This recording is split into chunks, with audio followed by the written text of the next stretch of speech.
All right, so what we're looking at here is molten metal transfer known as axial spray transfer, or better known as just spray arc. You'll see the fine droplets depositing from the end of the wire into the weld pool in a very spray-like fashion. I mean, there's no other way to put it. The wire is not making any contact whatsoever with the weld like we would in short circuit, and the droplet sizes are much smaller than they would be with globular. There shouldn't be any spatter associated with this process. I mean, you might get a little bit, not much. Again, the only real difference between this and like a short circuit molten metal transfer is the composition of argon. So we have 82% or higher concentration of argon.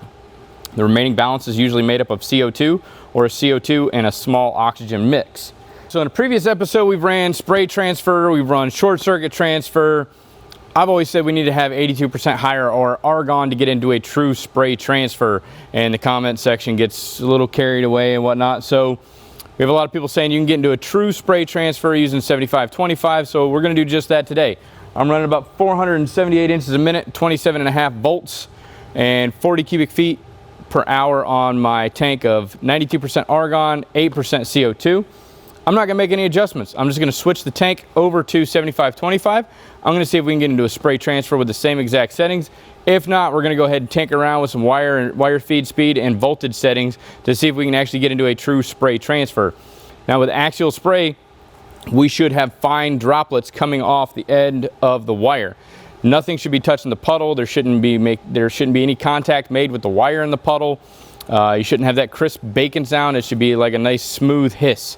The segment you just seen or you just watched at the opening, that was a true spray transfer. So we're going to go ahead and switch some things over and see if we can get into a true spray transfer just by swapping gas.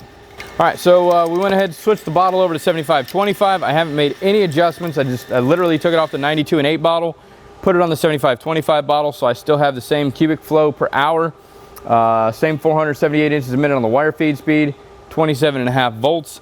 Let's see if we can get into a spray transfer. If this doesn't work, I'll go ahead, we'll start tweaking some settings, raising voltages, increasing wire feed speed. I'm interested to see if we can actually do it. I don't think it can be done, but we'll give it a shot.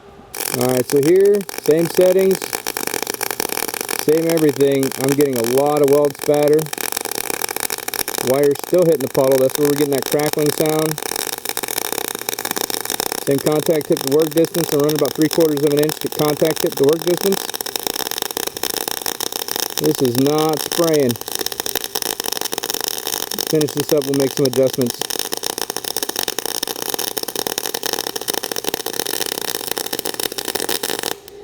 All right, so it didn't look like we got into a true spray transfer. It was kind of like a halfway in between a globular and a short circuit weld. The weld BBs are much bigger. I've got a lot of spatter associated with it. However, the weld is nice and clean. This is something I want to avoid. If I'm welding on thicker material, I want to be able to punch deep, and I don't want a whole lot of post-weld cleanup. I want to try to eliminate that by getting into a true spray transfer. So what we can do now is probably start dropping wire feed speed.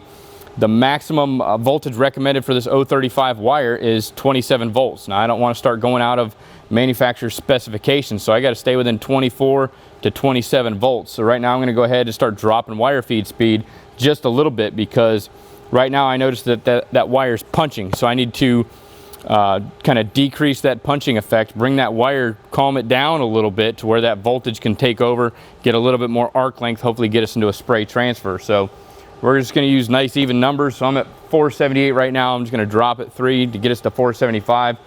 Drop it 25 inches a minute. So we'll be right at 450 and see if that helps us out any.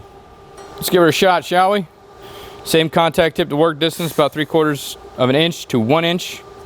Let's see if she'll spray.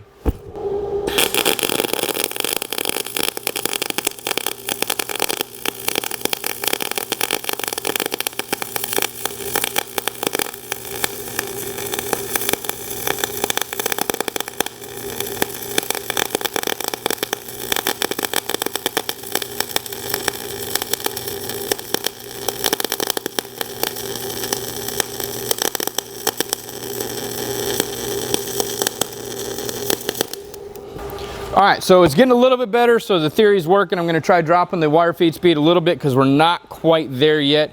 I still see the larger droplets of molten metal hitting the puddle. It's still making that crackling sound like we're frying bacon. I'm gonna drop her down to 4 1/4, see if that helps any, and run another pass.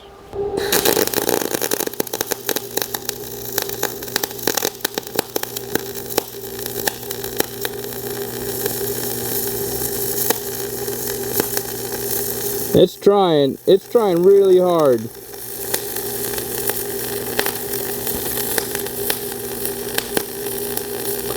It's not quite there yet. Maybe not as aggressive adjustment on the wire feed speed, but I think I'm going to crank it down 10 or 15. All right, it looks like it's really trying. It's not quite there yet. It's closer than I actually thought it would be. The droplets are still of a larger size. I'm still getting a lot of spatter associated with it. And then you guys could probably see it better than I could under the hood. But it looks like that the droplets that are coming off are deflecting towards the top edge of that plate. So it's a little bit harder to control. You got to do some more manipulation. But we still don't have that tight pinch effect at the top of the wire where the wire cuts off. It's still kind of blunt at the end of the wire where the droplets are forming. We want a nice pinch effect, kind of tapered down like the point of a knife, and then the droplets to fall from there. So as I said under the hood, I'm going to go ahead and drop it like another 10 inches per minute. Hopefully that'll help. This range, we want to try to stay above 400 inches a minute on the wire feed speed. So we only have about 25 inches left to play with. See if that'll work.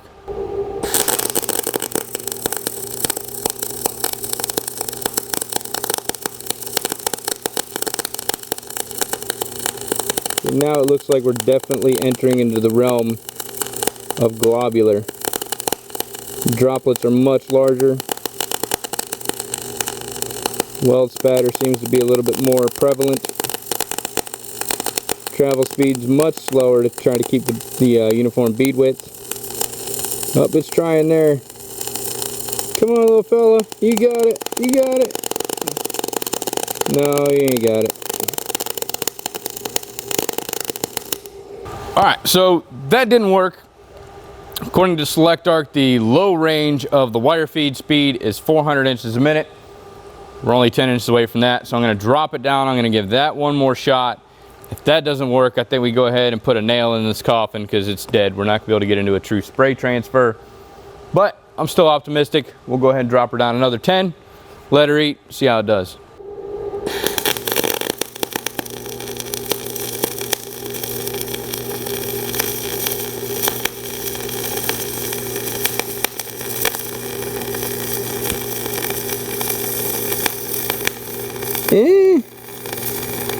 Kinda, not really.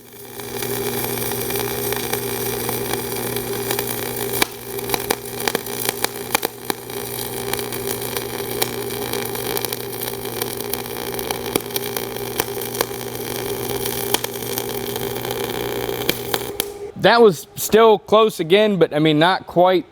It's not quite there yet. It needs to be more refined. It's missing something. I know, argon.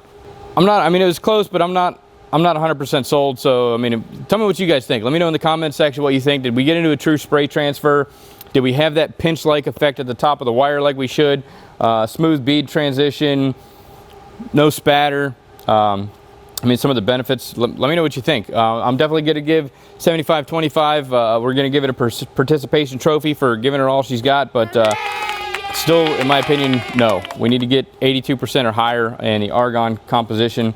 Hopefully you guys learned something along the way. Hopefully this answered some of the questions you all had about 75-25, using it to try to get into a spray transfer. I think that's all I got. If you guys have questions or future video ideas, questions, comments, concerns, go ahead and drop them in the comment section. Don't forget to like and subscribe so you never miss an episode. And until next time, make every weld better than your last.